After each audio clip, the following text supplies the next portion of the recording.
आज की वर्तमान स्थिति में जो कानून व्यवस्था है वो न्यूनतम स्तर पे पहुंच गई है। तो आपको मैं बता देना चाहती हूँ, 1 घंटे में 4 महिलाओं के रेप हो रहे हैं। रात के 2 बजे हमारी बहन बेटी जंक्शन और बस पकड़ने के लिए जा सकती है। करीब 1,60,000 अपराध जो पूरे देश में हो रहे हैं गंभीर, उसमें 36,000 सिर्फ उत्तर प्रदेश में हो रहे हैं। ये मेरी रिपोर्ट नहीं है, ये केंद्र सरकार की ही संस्था की रिपोर्ट है। आज माफिया खत्म हो चुका है, भयमुक्त सरकार चल रही है।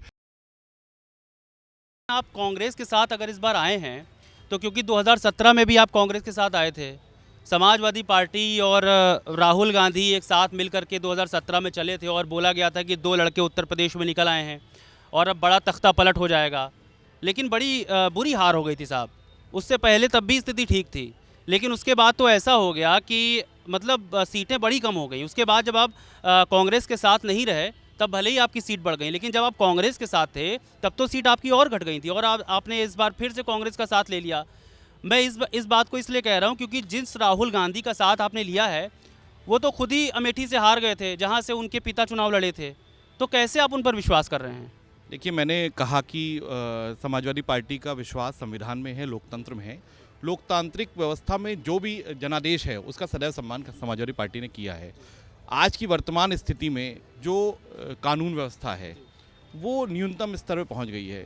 जिस कानून व्यवस्था की बात पे योगी आदित्यनाथ जी अक्सर अपनी पीठ थपथपाते हैं, वो ये बताता है कि अपराध में करीब 1,60,000 अपराध जो पूरे देश में हो रहे हैं गंभीर, उसमें 36,000 सिर्फ उत्तर प्रदेश में हो रहे हैं। ये मेरी रिपोर्ट नहीं है, ये केंद्र सरकार की ही संस्था की रिपोर्ट है। वो तो कहते हैं कि हम माफियाओं को मार देते हैं, या तो माफिया जेल में मिलते हैं तो शमशान में मिलते हैं। हाँ, इसमें बताऊँ ना, उनकी वॉशिंग मशीन में जो धुले हुए माफिया हैं वो उनके साथ घूम रहे हैं।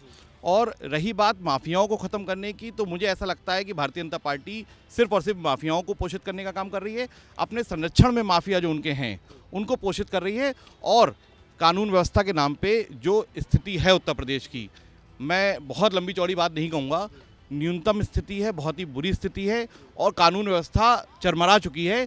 इन्होंने माननीय राष्ट्रीय अध्यक्ष अखिलेश यादव जी के कार्यकाल में बनी हुई डायल 100 को नाम बदलने का काम किया।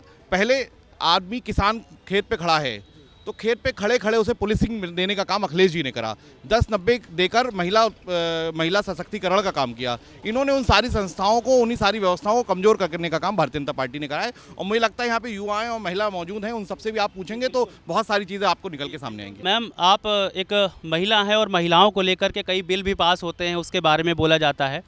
और अगर जब भारतीय जनता पार्टी से बात होती तो सुरक्षा को लेकर के बड़ी गारंटी दी जाती है। अगर आपसे सच में पूछूं कि कितना सुरक्षित समझती हैं आप अपने आप को इस देश में, प्रदेश में, क्योंकि योगी आदित्यनाथ का ये जाहिर है कि पिछले दिनों से जो कानून व्यवस्था है, जैसे गुंडा राज था, वो आम जनता में तो देखने को मिल रहा है उनके हिसाब से कम हुआ है, क्योंकि फिर से वो सत्ता में आए तो जाहिर है कि लोगों में उनके प्रति विश्वास होगा। आपको क्या लगता है? देखिए, मैं बात करना चाहूँगी कि अगर नाम बता दीजिए मैम। भारती चौहान। देश में अगर देश की रीढ़ कहे जाने वाले जो लोग होते हैं वो महिलाएं होती है, किसान होते हैं और युवा होते हैं।